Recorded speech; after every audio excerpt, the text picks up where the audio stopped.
अस्सलाम वालेकुम नाजरीन, क्लिनिकल टॉक की नई एपिसोड में एक नए टॉपिक और नए गेस्ट के साथ हाजिर है आपका होस्ट डॉक्टर अब्दुलसलाम राना। और दांत के दर्द के बारे में हमने बात करनी है। तो सबसे पहले बहुत शुक्रिया आप तशरीफ़ लाई मेरे शो में। आज हम जिस टॉपिक पे बात करने जा रहे हैं वो बड़ा इंपॉर्टेंट टॉपिक है।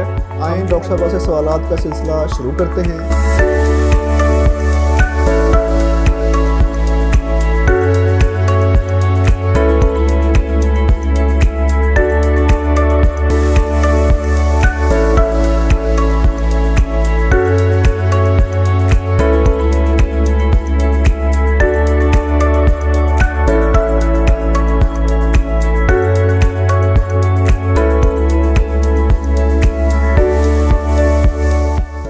अस्सलाम वालेकुम नाजरीन, क्लिनिकल टॉक की नई एपिसोड में एक नए टॉपिक के साथ हाजिर है आपका होस्ट डॉक्टर अब्दुलसलाम राना। आज हमने जिस टॉपिक पे बात करना है बड़ा इंतहाई और सेंसिटिव टॉपिक है।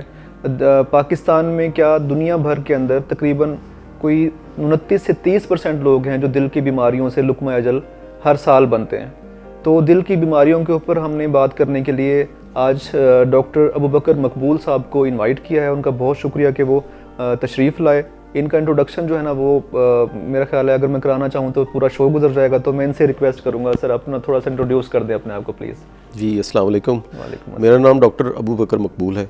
सबसे पहले तो मैं शुक्रगुजार हूँ आपका और सुंदस फाउंडेशन का जिन्होंने मुझे ये मौका फ़राहम किया कि दिल की बीमारियों के हवाले से जो एक इस वक्त अलमनाक सूरत हाल है उसके बारे में कुछ बात की जाए और लोगों के अवेयरनेस क्रिएट की जाए कि इससे वो बच सकें। और जिनको इससे पहले कि हम अपने टॉपिक की तरफ जाएं तो मैं आपसे ये ज़रूर पूछना चाहूँगा कि सफ़र का आगाज़ कहाँ से किया, जो मेडिकल का एक सफ़र था, और ग्रेजुएशन कहाँ से की, उसके बाद कहाँ कहाँ सर्विसेज दी। अब आजकल तो हमें पता है आप वज़ीराबाद इंस्टीट्यूट ऑफ कार्डियोलॉजी में अपने फ़राइज़ मनसबी जो है ना वो सर अंजाम दे रहे हैं, और साथ में बशीर हॉस्पिटल सियालकोट में भी आप अपनी सर्विसेज दे रहे हैं। इससे पहले कहाँ थे? मेरा ताल्लुक़ सियालकोट से है, मेरी पैदाइश भी सियालकोट से है। मेरे वालिद साहब जाने माने सियालकोट के बिजनेसमैन हैं। हाफिज़ मकबूल अहमद नाम है उनका। मकबूल टायर सर्विस के नाम से शहर ज़्यादा उनको जानता है। तो उन्हीं की बेसिकली ये ख्वाहिश थी कि मैं डॉक्टर बनूं और लोगों को सर्व करूं, अपनी कंट्री को सर्व करूं। माशाल्लाह। तो उन्हीं के विजन के मुताबिक मैं इसमें चला हूँ। स्कूलिंग मेरी सियालकोट से ही है, सिटी पब्लिक स्कूल से। तो मार्क्स अच्छे आते गए, वालिद साहब की इंकरेजमेंट, वालदा की इंकरेजमेंट मिलती गई, तो अपने सफ़र को जारी रखा। उसके बाद मैंने FSC मरे कॉलेज सियालकोट से कुछ पोर्शन और कुछ पोर्शन मैंने गवर्नमेंट कॉलेज लाहौर से FSC का किया है। उसके बाद मुझे एडमिशन मिला रावलपिंडी मेडिकल कॉलेज में MBBS के लिए, तो मैं रावलपिंडी चला गया। तो 5 साल MBBS वहाँ गुजारे। उसके बाद अल्हम्दुलिल्लाह बड़ा अच्छा तालीमी सफ़र रहा माशाल्लाह। तो अल्लाह ताला ने हमेशा बड़े अच्छे तरीके से उसमें कामयाब किया। उसके बाद मेरी हाउस जॉब भी रावलपिंडी की है, रावलपिंडी मेडिकल कॉलेज के लाइट हॉस्पिटल्स की है। उसके बाद मैंने FCPS का एग्ज़ाम पास करके पार्ट 1 अपनी ट्रेनिंग भी कार्डियोलॉजी की स्टार्ट करनी। उससे पहले मेडिसिन करनी होती, वो भी मेरी रावलपिंडी मेडिकल यूनिवर्सिटी से ही है। उस वक्त रावलपिंडी में कोई कार्डियोलॉजी का इंस्टीट्यूट नहीं था, तो कार्डियोलॉजी करने के लिए ही मैं फिर लाहौर चला गया। पंजाब इंस्टीट्यूट ऑफ कार्डियोलॉजी में मैंने फिर कार्डियोलॉजी की FCPS की ट्रेनिंग कंप्लीट की और इम्तिहान पास किया। उसके बाद मेरी पोस्टिंग जो है रावलपिंडी इंस्टीट्यूट ऑफ कार्डियोलॉजी, जब मेरी ट्रेनिंग कंप्लीट हुई तो उसके बाद वहाँ उस वक्त इस्टेब्लिश हो चुका था। तो मैं फिर जहाँ मेरी ग्रेजुएशन थी उस शहर के साथ एक ताल्लुक़ भी था, तो मैं फिर रावलपिंडी दोबारा चला गया। ठीक है। तो उसके बाद क्योंकि वालिद की, जैसे मैंने आपको बताया, बड़ी ख्वाहिश थी कि अपने लोगों को सर्व करें, शहर में आएँ, तो उसके बाद प्रोजेक्ट वज़ीराबाद वाला स्टार्ट हुआ। तो उसी जज्बे को वालिद साहब के मद्देनज़र रखते हुए वहाँ पे इंस्टीट्यूट ऑफ कार्डियोलॉजी बनते गए। जी अल्हम्दुलिल्लाह रास्ता बनता गया, सफ़र चलता गया। ठीक है। तो आज हमारा जो टॉपिक है दिल की बीमारियों से रिलेटेड, सबसे पहले ना एक अभाम है, एक कन्फ्यूजन है, उसको हमें जो है ना क्लियर करना है कि क्या ये जो हार्ट डिजीज़ के हम कहते हैं दिल की बीमारी, इससे ये लगता है कि एक बीमारी है, क्या ये ऐसा ही है? असल में दिल की बीमारियों की भी मुख्तलिफ़ अक़साम है हमारे यहाँ पे, क्योंकि ज़्यादा एक जो डर और खौफ की अलामत है वो ये है कि हार्ट अटैक हो गया, तो इसलिए एक हार्ट अटैक को मद्देनज़र रख के ज़्यादा बात की जाती है। वरना दिल के अंदर मुख्तलिफ़ वेल्व्स हैं, दिल के ऊपर शरियाने हैं, दिल के ऊपर एक झिल्ली है, दिल के अपने पट्टे हैं, इनकी सब की मुख्तलिफ़ बीमारियाँ हो सकती हैं। तो इनमें से कुछ बीमारियाँ ऐसी हैं जो पैदाइशी होती हैं। ठीक है। वो माँ के पेट में ही जब ये सारा डेवलपमेंट कमल हो रहा होता है तो कुछ उसमें डिफेक्ट्स रह जाते हैं, जिनको हम कंजेनिटल हार्ट डिजीज़ कहते हैं। इंटरफेयर कर रहा हूँ, जब प्रेगनेंसी के अंदर अमूमन गायनेकोलॉजिस्ट ये कहती है ना कि 20th वीक के अंदर आप जी, जी, एनॉमली जी। स्कैन करा लें, तो बिल्कुल। इन्हीं बीमारियों से बचने के लिए। बिल्कुल बिल्कुल, उनमें से एक हिस्सा ये भी है कि अनोमली स्कैन के ज़रिए पहले ही देख लिया जाए कि दिल की बीमारी तो कोई ऐसी जो लाहक नहीं कॉन्जेनिटल है। हार्ट डिजीज जिनको डॉक्टर कहते बिल्कुल, हैं, बिल्कुल। उनसे बचा जा सकता है ये करा बिल्कुल बिल्कुल। अच्छा, ये कंजेंटल हार्ट डिजीज़ बाज़ औक़ात तो ये पिक हो जाती है, पैदाइश के फ़ौरन बाद पिक हो जाती है, लेकिन बाज़ कंजेंटल हार्ट डिजीज़ ऐसी हैं जो शुरू में वाज़े नहीं होती और बाज़ औक़ात ये 40 साल की उम्र तक भी चलती रहती हैं, मरीज़ की ज़िंदगी अच्छी गुजरती रहती है और फिर ये अलामात आना ज़ाहिर होना शुरू होती हैं और फिर ये डायग्नोज होती हैं। उस वक्त फिर हमको इनको एडल्ट कंजेंटल हार्ट डिजीज़ कहते हैं। ठीक है। अच्छा, कंजेंटल हार्ट डिजीज़ के बाद एक और जो टाइप है दिल की बीमारियों की, वो दिल के वेल्व्स हैं दिल के अंदर। दिल के सब लोगों को, ज़्यादा लोगों को पता होता है 4 खाने हैं, इंसानी दिल के 4 खाने हैं और उनके दरमियान मुख्तलिफ वाल्व्स हैं। आप उनको दरवाजे या खिड़की कह लें, जिनके ज़रिए खून ने एक से दूसरे खाने में जाना है। तो उनकी बीमारी भी हो सकती है जिसकी अपनी मुख्तलिफ वजूहात हैं, जिनमें सबसे बड़ी वजह एक बुखार है जिसको जोड़ों का बुखार आम लोग अपनी ज़ुबान में कहते हैं, मेडिकली उसको रोमेटिक फ़ीवर कहते हैं। उसमें गले की इन्फेक्शन के बाद एक जरासीम है जो जोड़ों पे अटैक करता है और दिल के ऊपर अटैक करता है, दिल के वेल्व्स के ऊपर अटैक करता है। शुरू में बच्चे को जोड़ों का दर्द और बुखार ये ज़ाहिर होता है और उस वक़्त वो बाज़ औक़ात तो अपनी सहूलत के मुताबिक पहुँच पाते हैं, किसी अच्छे सेंटर में बाज़ औक़ात नहीं भी पहुँच पाते, तो वो जोड़ों का दर्द तो कुछ अरसे में 6 हफ्ते में ठीक हो जाता है, लेकिन वो over the period of years, कुछ सालों में वो फिर दिल की बीमारी की सूरत में ज़ाहिर होता है। उसको रोमेटिक हार्ट डिजीज़ कहते हैं, जिसमें दिल का वाल्व तंग भी हो सकता है, लीक भी हो सकता है। एक दूसरी किस्म उसको हम दिल के वाल्व्स की बीमारी कहते हैं। ठीक है। तो डॉक्टर साहब, आपकी बातों से और एक इससे पहले भी एक डॉक्टर साहब जो है ना, वो कार्डियक सर्जन थे, उनसे मेरी बात हुई। उनको देख के तो ये लगता है कि हर पेशेंट को ही जो है ना कार्डियक स्क्रीनिंग करानी चाहिए जिनकी एज ज़्यादा है। मतलब अब देखें ना, जोड़ों का दर्द हुआ तो अब खदशा है कि रूमेटिक फीवर जो है ना वो फीवर हो जाए उसको, और उसके वाल्व पे जो है ना वो जरासीम जो है वो अटैक कर दे। बिल्कुल, ये ज़्यादा, लेकिन ये टीनेजर्स में होता है। ठीक है। 20 साल से उम्र के पहले के जो बच्चे होते हैं जिनका गला ख़राब रहता है, अगर हमारा मुल्क भी ज़ाहिर है गुर्बत बहुत ज़्यादा है, पुअर सोशो इकनॉमिक जहाँ पे फैक्टर्स हैं वहाँ पे ये बीमारी बहुत ज़्यादा है, तो उसमें ये गले की ख़राबी का जरासीम फिर बच्चों के ऊपर हमला करता है और फिर आने वाले 10-12 साल में वो दिल की बीमारी की सूरत में ज़ाहिर होता है। ठीक है। तो इसके अलावा जो बहुत कॉमन कौन सी बीमारियां हैं दिल की, मतलब ये रूमेटिक फीवर आप क्या समझते हैं बहुत ज़्यादा कॉमन है, या इससे ज़्यादा भी किसी बीमारी की फ्रीक्वेंसी है जिसको आप दिल की बीमारी कहते हैं? जो हमने बात की कंजेंटल हार्ट डिजीज़ की, रोमेटिक फ़ीवर की जो वेल्व्स की डिजीज़ है, उसके अलावा दिल की एक झिल्ली होती है, पेरिकार्डियम उसको कहते हैं, उसमें पानी भर जाता है, उसमें उसकी टीबी हो जाती है। दिल की एक बड़ी शरग है जिसको एओर्टा कहते हैं, उसकी बीमारियाँ होती हैं, उसकी तंगी हो सकती है, उसकी जो दीवार होती है वो फट जाती है जिसको डायसेक्शन कहते हैं। ये मुख्तलिफ बीमारियाँ हैं जो ज़ाहिर हो सकती हैं, लेकिन जो कॉमन बात की जाती है, जो आपका सवाल था कि सबसे जो ज़्यादा प्रोमिनेंट, सबसे कॉमन है, वो दिल की शरियाने जिनको हम कोरोनरी आर्टरीज़ कहते हैं। आम लोग उसको वाल्व्स कहते हैं या वेन्स कहते हैं, असल में वो आर्टरीज़ हैं, उनका नाम कोरोनरी आर्टरीज़ है, हम उनको उर्दू में शरियाने कहते हैं। तो दिल के ऊपर पड़ी हुई होती हैं, जिस तरह हाथ के ऊपर ये वेन्स हैं, वेन्स तो हमें नज़र आ रही हैं, तो वो आर्टरीज हैं जो दिल के ऊपर अंदर दिल की सतह के ऊपर हैं, तो उनके ज़रिए दिल बेसिकली एक पंप है जिसने सारे जिस्म को खून फराहम करना है, लेकिन दिल को काम करने के लिए ख़ुद भी खून चाहिए, तो वो उन शरियानों के ज़रिए दिल को पहुंचता है। अब उन शरियानों में जब तंगी आती है तो इसको हम जो हमारी साइंसी ज़ुबान में उसमें इस्कीमिक हार्ट डिजीज़ कहते हैं। ठीक है। तो सबसे ज़्यादा कॉमन बीमारी दिल की आजकल ये है, जो सबसे ज़्यादा, जो आपने जिक्र भी किया, नंबर 1 कॉज ऑफ डेथ इस वक्त दुनिया में, पाकिस्तान में, दुनिया में ये इस्कीमिक हार्ट डिजीज़। 1/3 जो है, मैंने एक आर्टिकल में 1/3 भी पढ़ा कि जो सारी अमवात होती हैं उनका तीसरा हिस्सा जो है ना, वो स्पेसिफिकली जो है वो दिल की बीमारियों। बिल्कुल, आप दुरुस्त फरमा रहे हैं, बिल्कुल बिल्कुल। और अच्छा, मैंने एक आर्टिकल मेरी नज़र से गुजरा, मैं खुद भी रिसर्चेस वगैरह करता रहता हूँ तो शौक भी है पढ़ने का। उसमें ये था कि जो पाकिस्तान की पॉपुलेशन है उनके अंदर जो कोरोनरी आर्टरीज हैं उनका जो साइज़ है वो जो वेस्ट के कंट्रीज़ हैं उनकी निस्बत कम है। ऐसा भी कोई फ़र्क आता है कोरोनरी आर्टरीज के डायमीटर में या साइज़ के अंदर में भी कोई फ़र्क आ सकता है? मतलब देखें, जैसे एथनिसिटी होती है ना, किसी भी इलाके का ओरिजिन होता है, उसमें देखें शबाहत में, शक्ल में, रंग में, हर चीज़ में फ़र्क अल्लाह ताला की तरफ से, खालिक की तरफ से ये है। तो जो आप जिक्र कर रहे हैं दिल के हवाले से, कोरोनरी आर्टरीज़ के हवाले से, ये फ़र्क भी मौजूद है। मुख्तलिफ़ इलाकों में बीमारियों में भी फ़र्क है, साइज़ में भी फ़र्क है, उसके अकरेंस में फ़र्क है। तो फिर जिनके डायमीटर या साइज़ जो है आर्टरीज़ का कम है, उनमें बीमारियों के चांसेस ज़्यादा हो सकते हैं? या नहीं? असल में इसका ताल्लुक शरीयान की साइज़ से कम है, इसका ताल्लुक रिस्क फैक्टर्स से ज़्यादा है। ठीक है। जो रिस्क फैक्टर्स दिल की आपने बीमारी। बात की रिस्क फैक्टर्स की, तो हम अब रिस्क फैक्टर्स की तरफ ही आते हैं कि सर इतनी ज़्यादा कॉमन क्यों है, क्या वजूहात हैं?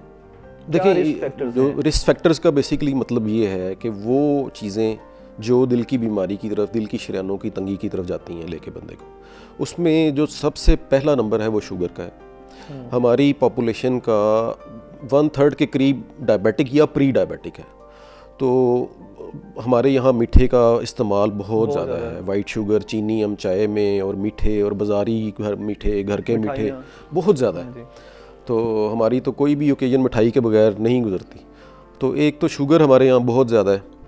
तो शुगर जब हो जाती है किसी मरीज़ को, तो शुगर को हम इस्केमिक हार्ट डिजीज़ इक्विवेलेंट के नाम से पुकारते हैं। इसका मतलब ये है कि शुगर हो गई तो आपको समझें दिल की बीमारी हो गई।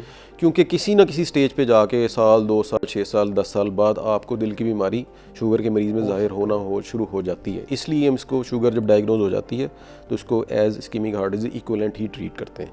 तो सबसे कॉमन, जो सबसे नंबर 1 रीज़न जो रिस्क फैक्टर है दिल की बीमारी का, इस्केमिक हार्ट डिजीज़ का, वो शुगर है। तो शुगर को अच्छा कंट्रोल करना लाजमी है। दूसरा नंबर ब्लड प्रेशर का है। हमारे माशरे में ब्लड प्रेशर भी बहुत ज़्यादा है। दूसरा बंदा, तीसरा बंदा ब्लड प्रेशर का शिकार है। कोई उम्र की कैद भी अब इसमें नहीं रही। जवान, दरमियानी उम्र के, बूढ़े लोग, फीमेल, मेल, सब ब्लड प्रेशर का शिकार हैं। हम अगर ब्लड प्रेशर की बात करें तो ब्लड प्रेशर हाई होना तो एक है कि ये एक पैथोलॉजी है, एक बीमारी है। ब्लड प्रेशर लो भी बाज़ लोगों का होता है, वो लो रहता भी है। तो ये क्या, इसके बारे में क्या कहेंगे? देखिए, ब्लड प्रेशर एक तो फिजियोलॉजिकली किसी बंदे का लो है।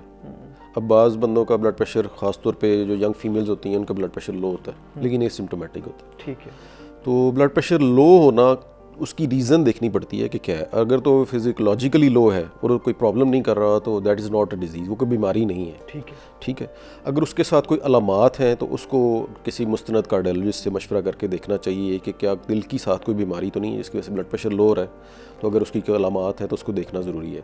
ज़्यादा risk factor ischemic heart disease के हवाले से अगर बात करें तो वो हाई ब्लड प्रेशर, बुलंद फिशार खून, वही है। तो शुगर और ब्लड प्रेशर के बाद तीसरी चीज़ जो दिल की बीमारी का बाइस बनती है, हार्ट अटैक का बाइस बनती है, वो सिगरेट है। सिगरेट नोशी बहुत ज़्यादा कॉमन है हमारे यहाँ। सिगरेट नोशी बहुत ही ज़्यादा कॉमन है। ग्लैमर समझा जाता है ना सिगरेट पीना। ग्लैमर समझा जाता है, और ये एक तो स्टेटस सिंबल है। अगर आप देखें पुअर सोशो इकोनॉमिक में भी सिगरेट बहुत ज़्यादा कॉमन है, बल्कि जितना लो क्वालिटी का सस्ता सिगरेट है उतना ही वो ख़तरनाक भी है। अगर हम गाँव इलाकों की तरफ चले जाएँ, वहाँ पर हुक्का है। हुक्का बहुत ज़्यादा ख़तरनाक है। लोग ये समझते हैं कि सिगरेट ख़तरनाक है, हुक्का का कोई मसला नहीं है। ये बिल्कुल गलत बात है। हुक्का भी उतना ही ख़तरनाक है। और अब आपने स्टेटस की बात की है, तो स्टेटस को मद्देनज़र रखते हुए जो अब नई हमारे, मैं तो बुला ही कहूँगा उसको, वो शीशा एक नई चीज़ शुरू हुई है जो हमारी यहाँ यंग जनरेशन में बहुत ज़्यादा कॉमन है। स्टेटस सिंबल के तौर पे ली जाती है और उसको समझा जाता है कि ये फ्लेवर्ड स्मोक है तो इसमें कोई ऐसा नुकसान नहीं होगा। तो अभी स्टडीज़ आई भी हैं और आ भी रही हैं जिसके मुताबिक ये हुक्का सिगरेट की तरह शीशा भी उतना ही या इवन उससे ज़्यादा ख़तरनाक है दिल की बीमारियों से। तो इससे भी बचना चाहिए। ठीक है। तो इसके अलावा और कौन सी रिस्क फैक्टर्स आप कहेंगे कि ये तो मेन 3 हो गए ना? हाँ जी, हाँ जी। अब जो चीज़ें इफ़ेक्ट करती हैं हमारे शुगर पे, या जिसको आप डायबिटीज़ मेलाइटस कहते हैं, वो समझें कि इनडायरेक्टली आपकी दिल की बीमारी को बढ़ा रही हैं। ठीक है। दूसरा, जो ब्लड प्रेशर को इंक्रीज़ करती हैं या ब्लड प्रेशर की बीमारी पैदा करने का सबब हैं, तो वो भी जो है दिल की बीमारियों के ऊपर डायरेक्टली या इनडायरेक्टली असरअंदाज हो रही हैं। अब स्मोकिंग भी जो है ना वो डायरेक्टली असरअंदाज हो रही है दिल की बीमारी पे। इसके अलावा ये 3 मेन फैक्टर आपने बताए ना, इसके अलावा और कोई ऐसे फैक्टर्स हैं जो हमारी रोज़मर्रा की ज़िंदगी में हम अच्छा, बुनियादी तौर पे ये जो 3 फैक्टर्स जिनका हमने नाम लिया है, इसको अगर एक और इस्तिलाह में इस्तेमाल करूँ तो इनको मॉडिफाइबल कहते हैं। मॉडिफाइबल का मतलब ये है कि इनको हम तब्दील कर सकते हैं। अगर हम शुगर अच्छी कंट्रोल कर लें तो उसका रिस्क ज़रा कम हो जाएगा दिल की बीमारी होने का। अगर हम ब्लड प्रेशर को अच्छी तरीके से कंट्रोल कर लें तो रिस्क कम हो जाएगा। अगर हम स्मोकिंग को बंद कर दें तो कुछ सालों में असर कम हो जाएगा। तो ये मॉडिफाइबल है। कुछ रिस्क फैक्टर ऐसे होते हैं जिसमें आप उसको मॉडिफाई नहीं कर सकते, जैसा कि एज है। अगर किसी बंदे की एज 60 से ज़्यादा है और वो मॉडिफाइबल नहीं है, ज़ाहिर है एज तो आप उसको नहीं कर सकते कुछ।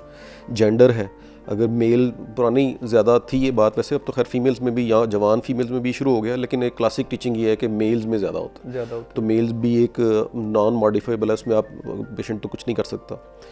तीसरा इसमें अगर कोई फैमिली हिस्ट्री है, अगर किसी इंसान के जवान बहन भाइयों में ये मामला है तो वो भी एक नॉन मॉडिफेबल है, वो बंदा जिसके ख़ानदान में है वो उसका कुछ नहीं कर किसी के सकता। दादा को हो तो वो भी फैमिली हिस्ट्री में आता है?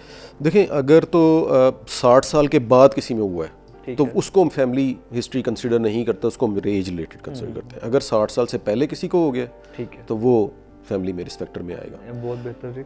अच्छा, जो आजकल बड़ा इशू है ना हमारे कौम के अंदर, ख़ास तौर पर पाकिस्तान में, क्योंकि यहाँ के सर्कमस्टांसेस ऐसे रहते हैं, एक तो मीडिया भी, दूसरा मतलब पॉलिटिक्स है या जो क्राइसिस चलते रहते हैं कोई ना कोई, और बेरोज़गारी है, महंगाई है, तो ये डायरेक्टली जो है ना वो साइकोलॉजिकली भी इफ़ेक्ट करती हैं। तो क्या बिल्कुल, स्ट्रेस का भी कोई रोल है? अच्छा, ये बड़ी अच्छी आपने बात की है, मैं ज़रूर इस पे बात करना चाहूँगा। एक चीज़ जो बीच में से रह गई है, शायद हम बाद में इसका जिक्र ना कर सकें, वो कोलेस्ट्रोल है।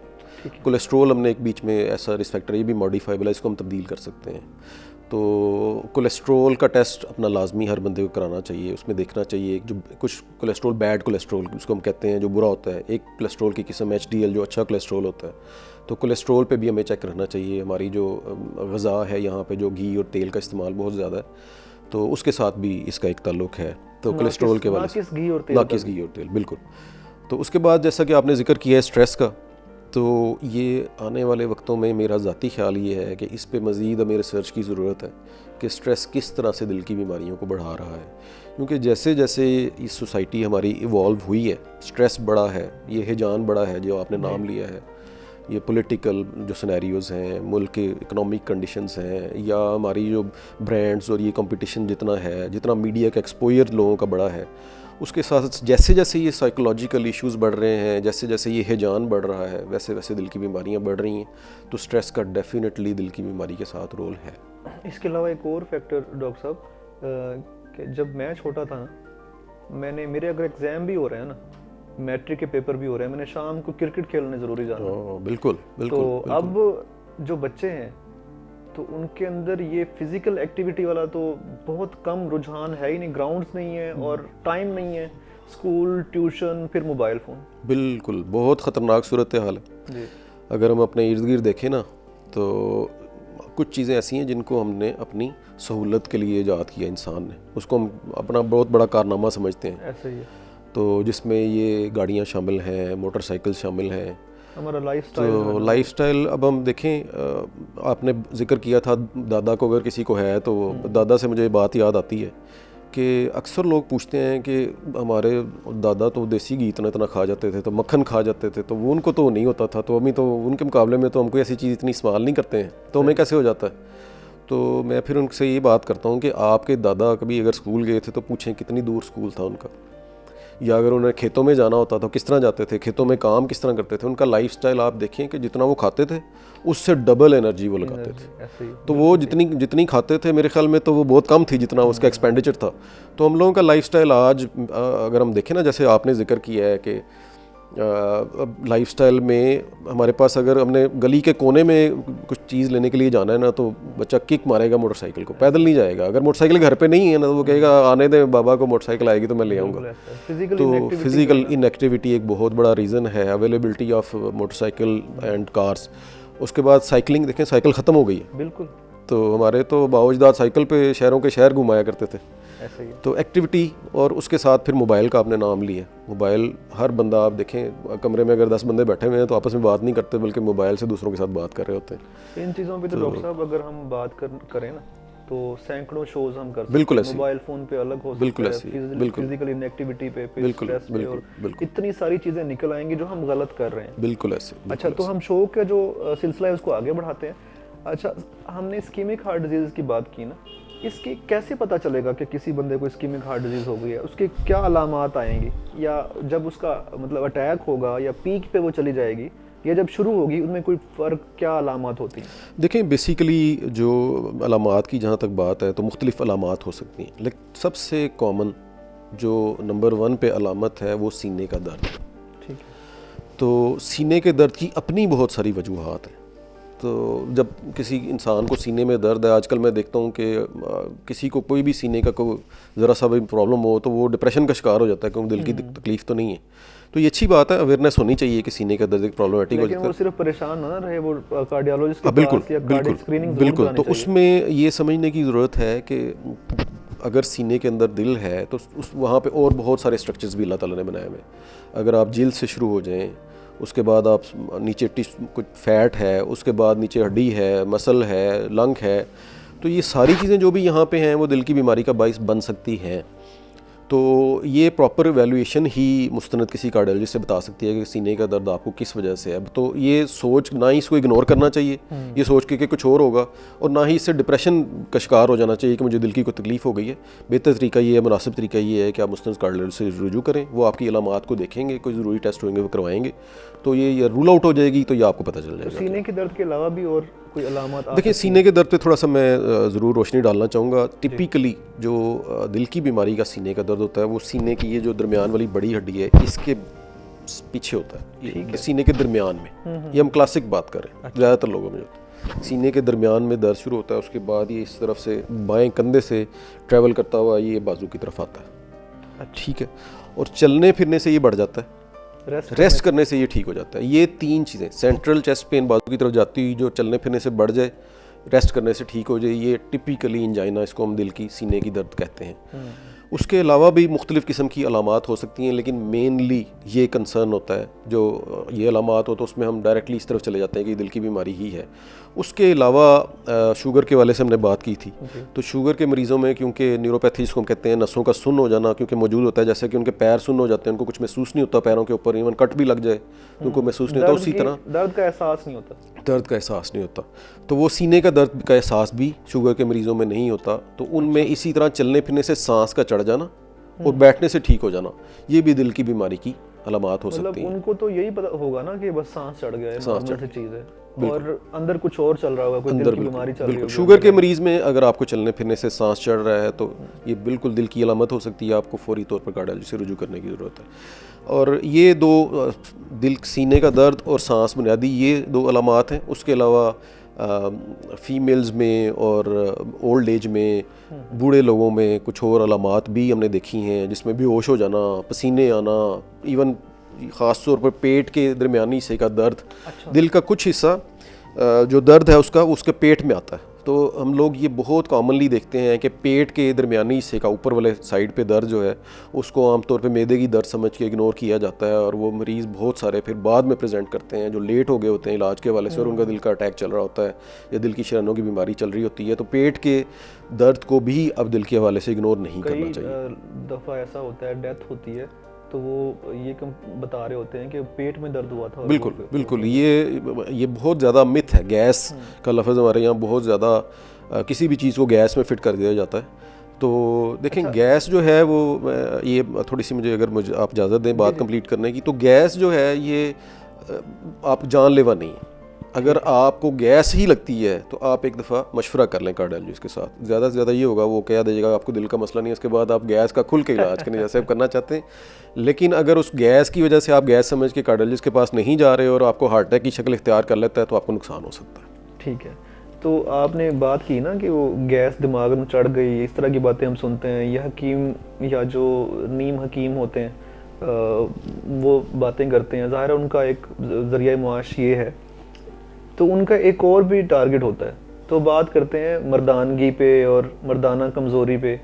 तो मैं कहीं पे देख रहा था कि जो इरेक्टाइल डिसफंक्शन है या जो मर्दाना कमज़ोरी जिसको हम कहते हैं, उसका भी दिल की बीमारियों के साथ कोई ताल्लुक है? देखिए, अगर हम डायरेक्ट सिर्फ मर्दाना कमज़ोरी और दिल की बीमारी की बात करें तो वो डायरेक्ट लिंक नहीं है। लेकिन जैसा कि हमने बात की है, diabetes ischemic heart disease equivalent है, इसको शुगर है, उसको दिल की बीमारी है समझे। तो शुगर में पहले भी हम जिक्र कर चुके हैं, नसों का सुन्न होना जिसकी वजह से पैर का मसला और ये सीने में दर्द की वजह से सांस का मसला। उसी तरह जो आपकी मर्दाना कमज़ोरी है इसका डायरेक्ट लिंक है डायबिटीज़ के साथ। जो डायबिटिक पेशेंट्स होते हैं जिनमें दिल की बीमारी हो जाती है, उसमें कॉमनली इसमें मर्दाना कमज़ोरी इसका हिस्सा है, तो उसको भी ट्रीट करना साथ में ज़रूरी होता है।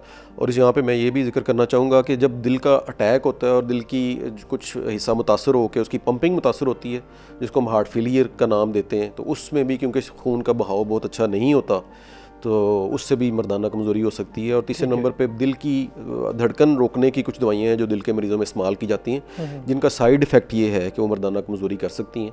तो उस सूरत में आप इस बात को मिथ ना बनाएं, डॉक्टर से ज़रूर शेयर करें। अगर आप दिल के मरीज़ हैं और इस चीज़ का शिकार हैं तो अपने डॉक्टर से ज़रूर शेयर करें ताकि उन दवाइयों को उसके मुताबिक वो रद्दबदल उसमें कर सकें। मतलब दवाइयों में रद्दबदल हो सकता है, पेशेंट आप जान बचाए या बाकी जो है ना अपनी जो मर्दाना ताकत है उसको बचाए।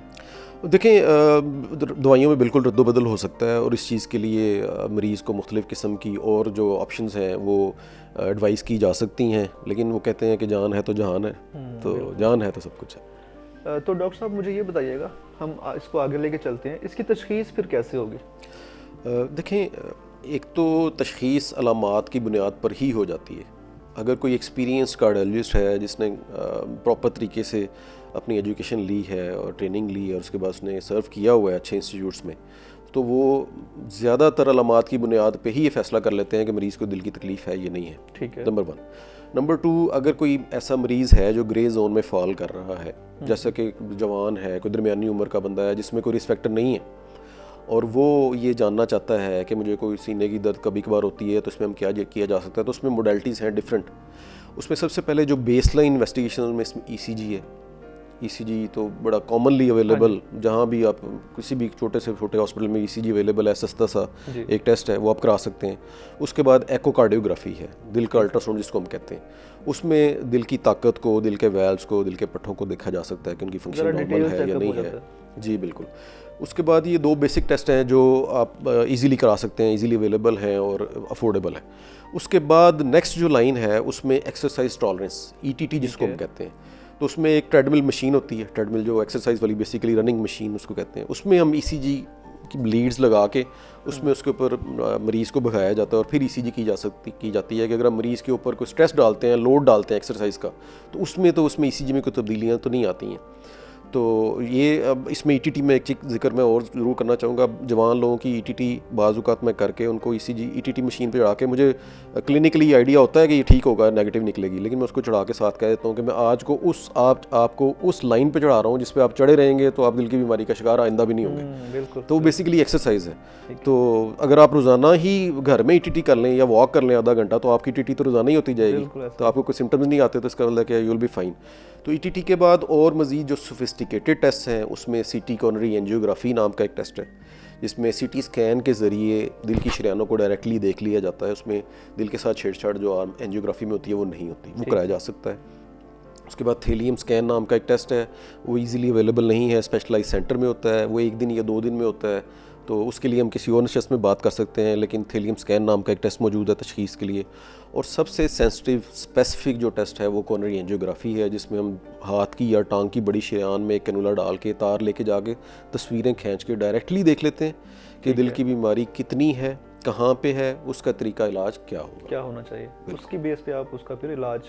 तो अभी इलाज की आपने बात की, तो फिर इलाज में क्या क्या आता है इसके और किस तरह से जो है ना मतलब इसका जो ट्रीटमेंट है वो पॉसिबल है, मतलब कोई मेडिसिन से या सर्जरी से, और किस लेवल पे जाकर सर्जरी होती है? देखें, जहाँ तक इलाज की बात है तो वहाँ अगर मैं इलाज का जिक्र करूँ और परहेज़ का जिक्र ना करूँ तो ये ज़्यादती होगी। Prevention is better than cure, परहेज़ इलाज से बेहतर है। तो परहेज़ ना होने देना, हमें भी इस चीज़ पे फोकस करना चाहिए, पब्लिक को भी फोकस करना चाहिए, ट्रीटिंग फिजिशियन को, कार्डियोलॉजिस्ट को फोकस करना चाहिए, बल्कि इवन मैं गवर्नमेंट को भी इनकरेज करूँगा कि वो ना सिर्फ दिल की बीमारियों, ओवरऑल बीमारियों को होने से रोकने का प्लान करें। जब वो हो जाते हैं उसके बाद तो हम दौड़ भाग करते ही हैं, उससे पहले उनको रोकना, उनको ना होने देना, ये बेसिकली अगर आप इस पर फोकस करें तो आइंदा आने वाली प्रॉब्लम से और बजट से बच सकते हैं। उसके बाद अगर दिल की बीमारियों का इलाज का आपने जिक्र किया, उसका अगर मैं जिक्र करूं तो उसमें 3 ऑप्शंस हैं। दवाइयों का ऑप्शन मौजूद है। अगर आपका सीने का दर्द दवाइयों से ठीक हो गया है तो ये डॉक्टर का फिर डिसीजन होता है कि वो आइंदा एंजियोग्राफी या कोई और टेस्ट करना चाहता है या नहीं करना चाहता। दवाइयों से अगर मामला कंट्रोल है तो ये डॉक्टर का भी फैसला होता है। अगर दवाइयों के बावजूद आपकी अलामात कंट्रोल नहीं हुई, फिर आप किसी टेस्ट में गुजरते हैं, ईटीटी, सीटी एंजियो या थीलियम स्कैन में, और आपको उनमें एंजियोग्राफी की ज़रूरत पड़ जाती है या डायरेक्टली आपकी अलामात बताती हैं कि एंजियोग्राफी की ज़रूरत है और आप एंजियोग्राफी से गुजरते हैं और एंजियोग्राफी में कोई दिल की बीमारी आती है, तो एंजियोग्राफी बेसिकली डायरेक्टली हमें ये गाइड कर देती है कि मरीज़ का काम दवाइयों से चलेगा या इसकी शरीयानों में इतनी तंगी मौजूद है कि इनको स्टेंट की ज़रूरत है, एक स्टेंट की ज़रूरत है, एक से ज़्यादा की ज़रूरत है, या मरीज़ को बाईपास की ज़रूरत है। एंजियोप्लास्टी इसी को बोलते हैं जो स्टंटिंग जी बिल्कुल, जो स्टेंटिंग करते हैं इसको एंजियोप्लास्टी कहते हैं। ठीक है, उसके बाद फिर सर्जरी वगैरह की तरफ जाना होता है patient जी, को। बाज़ लोग ऐसे होते हैं जिनमें मैं ये जिक्र इसलिए करना चाहता हूँ कि पेशेंट्स कंफ्यूज हो जाते हैं। तो बाज़ बुकात एंजियोग्राफी करके हम मरीज़ को ऑप्शन देते हैं कि आपके स्टेंट भी डल सकते हैं, बाईपास भी किया जा सकता है।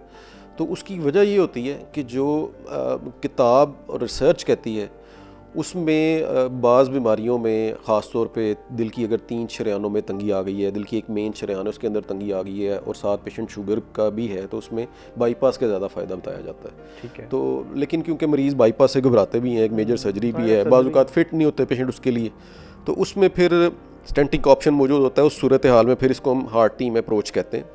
उसमें पेशेंट को दोनों ऑप्शंस दे दिए जाते हैं, फैमिली को काउंसल कर दिया जाता है, सर्जन और कार्डियोलॉजिस्ट बैठ जाते हैं साथ, मरीज़ को दोनों के फ़ायदे नुकसानात बता दिए जाते हैं और फिर मरीज़ और डॉक्टर और टीम मिल के फ़ैसला करती है कि आया हमने स्टेंट्स की तरफ जाना है या बाईपास की तरफ जाना है।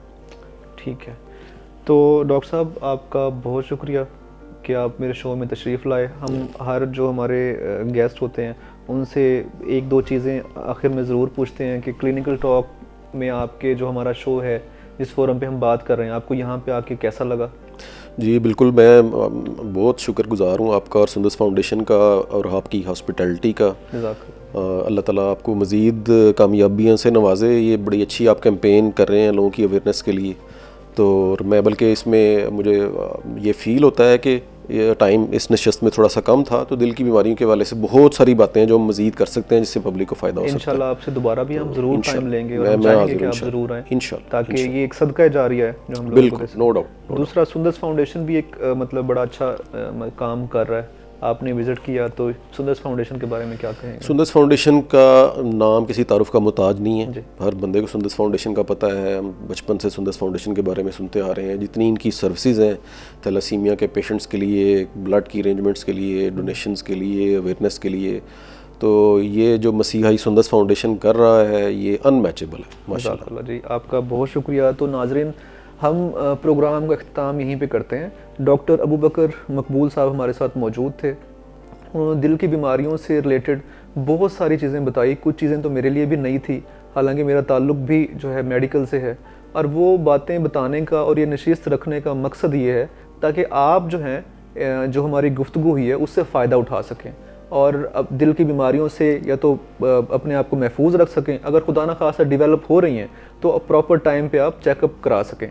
तो हम डॉक्टर साहब बहुत शुक्रिया दोबारा, और इंशाल्लाह नाजरीन नेक्स्ट किसी शो में नेक्स्ट किसी टॉपिक और नए गेस्ट के साथ आप लोगों से ज़रूर मुलाकात होगी। तब तक के लिए इजाज़त दीजिएगा। अल्लाह आपका हामी व नासिर।